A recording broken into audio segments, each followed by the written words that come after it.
शिक्षणाचं उत्तम उदाहरण नवकृष्ण व्हॅली स्कूल व सूरज फाउंडेशनचा अभिनव उपक्रम। दीपावलीच्या मंगलमय वातावरणात सूरज फाउंडेशन संचलित नवकृष्ण व्हॅली स्कूल, CBSE व स्टेट बोर्ड पॅटर्न आणि सूरज स्पोर्ट्स अकॅडमी यांच्या संयुक्त विद्यमाने पत्रकार परिषद आयोजित करण्यात आली। यावेळी संस्थेच्या उल्लेखनीय शैक्षणिक वाटचालीची व भावी उपक्रमांची माहिती देण्यात आली। संस्थेचे अध्यक्ष माननीय प्रवीण लुंकड यांनी सांगितले की विद्यार्थ्यांमध्ये सर्जनशीलता व स्पर्धात्मकता वाढवणं हे आमचं ध्येय असून सांस्कृतिक आणि सायंटिफिक महोत्सवाच्या माध्यमातून विद्यार्थ्यांचा सर्वांगीण विकास साधला जात आहे। सन 1999 पासून कार्यरत नवकृष्ण व्हॅली स्कूल ही संस्था आधुनिक तंत्रज्ञान व कौशल्याधारित शिक्षणावर भर देते। विद्यार्थ्यांना ॲस्ट्रोफिजिक्स, रोबोटिक्स, कोडिंग, वैदिक मॅथ्स, ॲबॅकस, ॲप्टिट्यूड आणि रिझनिंग यांसारख्या विषयांचे प्रशिक्षण दिले जाते। शाळेत आर्टिफिशियल इंटेलिजन्स आधारित शिक्षण, 3D printing, space lab, environmental lab, Miyawaki garden तसेच आरोग्य तपासणी व विद्यार्थी समुपदेशनाची सुविधा उपलब्ध आहे। सूरज स्पोर्ट्स अकॅडमी ही सन 1996 मध्ये स्थापन झालेली सांगलीतील अग्रगण्य क्रीडा संस्था असून आजवर 10 आंतरराष्ट्रीय दर्जाचे खेळाडू तयार झाले आहेत। भारतीय महिला क्रिकेट संघाची कर्णधार स्मृती मानधना ही या संस्थेची अभिमानास्पद माजी विद्यार्थिनी आहे। Football, basketball, netball, swimming, weightlifting आदी क्रीडा प्रकारात विद्यार्थ्यांनी जिल्हा व राज्य स्तरावर उल्लेखनीय यश संपादन केले आहे। कृषी शिक्षण क्षेत्रात Krishna valley advance agriculture foundation कार्यरत असून मॅनेज हैदराबाद मान्यताप्राप्त agri clinics and agri business ACABC प्रशिक्षण केंद्र म्हणून ओळखले जाते। आजवर 10,000हून अधिक कृषी पदवीधरांना प्रशिक्षण देऊन 5,400 कृषी उद्योग यशस्वीपणे स्थापन करण्यात आले आहेत। संस्थेच्या यशामागे संस्थापक माननीय प्रवीण शेठ लुंकड, सचिव माननीय NG कामत, चेअरमन माननीय यशवंत तोरो, प्राचार्य माननीय सौ संगीता पागनीस, मुख्याध्यापक श्री अधिकराव पवार यांच्यासह सर्व शिक्षक वृंद व कर्मचाऱ्यांचे मोलाचे योगदान आहे।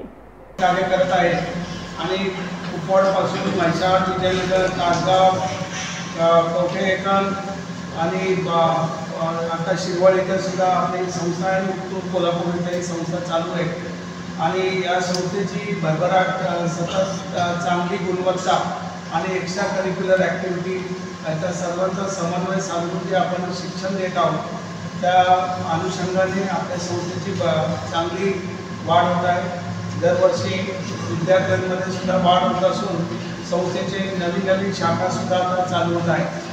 आपल्यासमोर ह्या ज्या गेल्या वर्षाचे जे काही घटना झालेल्या आहेत त्याची आम्ही थोडक्यामध्ये माहिती आपल्या पत्रक समोर दिलेलं आहे। पण विशेष करून काही गोष्टी मला सांगाव्याशा वाटतात त्या अशा की पर्यावरणाची लॅब आपलं बोटॅनिकल गार्डन इथं जे बाजूला आहे 4 एकरमध्ये त्याच ठिकाणी नुसतं बोटॅनिकल गार्डन आपण उभं केलेलं नाही आहे, पण त्या बोटॅनिकल गार्डनमध्ये सुद्धा आपण मुलांना शिकवण्यासाठी क्लासरूमची सोय केलेली आहे आणि छोटे मॉडेल आहेत CTPचे असतील किंवा घनकचरा असेल किंवा त्यांना पशुसंवर्धनाविषयी असेल म्हणजे सगळ्यांचे मॉडेल करून आपण आता मुलांना शिकवत आहेत आणि असं केल्यामुळे मुलांच्या ज्ञानामध्ये ही परमनंट भर पडणार आहे। कारण आपण पर्यावरणाचा धोका हा आता नुकताच अनुभवला आहे की यावर्षी होणारा पाऊस हा सुद्धा एक लवकर चालू झाला आणि अजूनपर्यंत पडत आहे, आज सुद्धा पडणार अशी अनुमान वर्तवलेले म्हणजे याचा अर्थ पाऊस कधी जादा पडेल, कधी कमी पडेल, कोणत्या भागात जास्त होईल, कोणत्या भागात कमी होईल।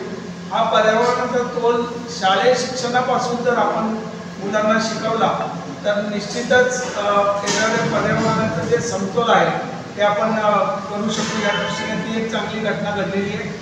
आपल्या सगळ्यांना माहिती आहे की आपण 4 महिन्यापूर्वी इथं डॉक्टर नितीन करेल माजी मुख्य सचिव इथे आले होते। Artificial intelligence lab, space lab आणि फिजिक्स केमिस्ट्रीची अद्ययावत लॅब आणि पर्यावरणाची लॅब याचं त्यांनी उद्घाटन केलेलं आहे। हे सुद्धा आता आर्टिफिशियल इंटेलिजन्स तुम्ही जर बोल अनुभवतात आपल्या व्हॉट्सअपमध्ये जर बघितलं तर शिकवण्याचं काम आपली संस्था करणार आहे।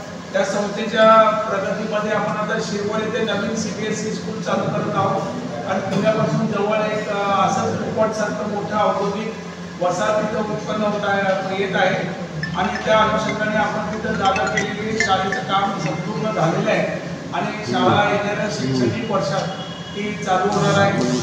आणि काही गोष्टी मी तुम्हाला सांगणार आहे की सूरज फाउंडेशनने आता तुम्ही जे रोज पेपरमध्ये गेले 3-4 दिवसापासून यायला लागलेलं आहे की सांगलीला विमानतळ होणार आहे आणि सांगलीचं विमानतळ होण्यासाठी 167 काय 63 एकर जागा आहे। याविषयी मला असं वाटत होतं की मी गेले 30 वर्षापासून हे प्रयत्न करतो आणि अण्णासाहेब डांगे, पतंगराव कदम, जयंत पाटील यांच्या हस्ते कितीतरी वेळा तिथे भूमिपूजन झालेलं आहे की सांगलीला कोल्हापूरचं विमानतळ यायच्या अगोदर आपण सुरुवात केलेली।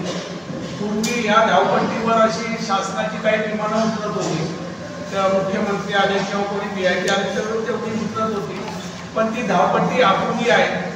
असं एक गेल्या 3 महिन्यापूर्वी ज्यावेळेला महाराष्ट्र चेंबर ऑफ कॉमर्सने यावेळेला एक सेमिनार घेतला होता, हा विषय मांडला होता आणि त्यावेळेला उद्योग मंत्र्यांनी असं सांगितलं होतं की ही धावपट्टी कमी पडते, त्याच्यामुळे इथं विमानतळ होण्याची शक्यता कमी आहे।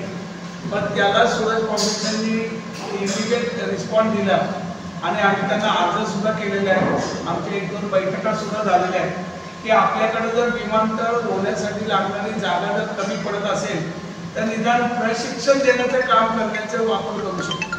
म्हणजे आपल्याला पायलट जे तयार करावं लागतात त्याला काही मोठं विमान लागत नाही, लहान विमानावर ते शिकू शकतात आणि लहान विमान उतरू शकतं तेवढी धावपट्टी तिथं आहे, तेवढी आपण तयार करू शकतो। आम्ही त्यांना वैमानिक प्रशिक्षण म्हणजे पायलट कोर्सचा एक आपण प्रस्ताव त्यांना दिलेला आहे, त्याबरोबर एअर होस्टेस लागतात, त्याला सपोर्टिंग सर्व्हिसेस लागतात आणि ग्राउंड हँडलिंगच्या सर्व्हिसेस लागतात। या सगळ्या सर्व्हिसेसचं केंद्र, प्रशिक्षण केंद्र आज महाराष्ट्रात जर बघितलं तर बारामती इथं ते मोठ्या प्रमाणावर चालू आहे।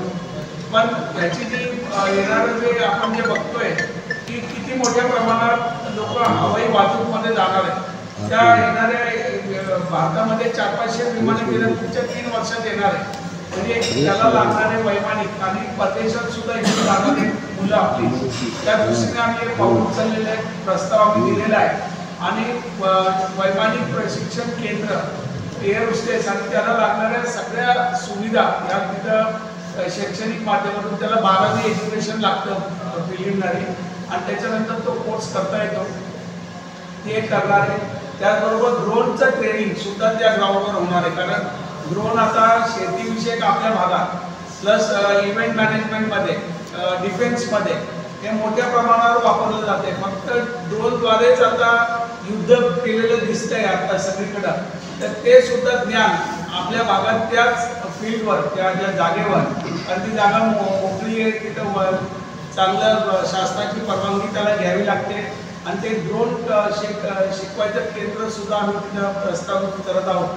तर ही एक आमच्या कदाचित HODला सुद्धा याविषयी कल्पना थोडी कमी आहे, पण आम्ही त्याचा विचार करतो की अर्ज आम्ही त्यांना दिलेला आहे आणि काही आता आपण बघतो की वैद्यकीय क्षेत्रामध्ये सुद्धा आता गरज एवढी वाढलेली की विमा उतरवला जातो पण पाहिजे तशा सोयी मिळत नाही आणि शासकीय सेवा किती जरी मोठ्या प्रमाणात वाढवल्या तरी लोकसंख्येच्या मानाने त्या कमी पडतात।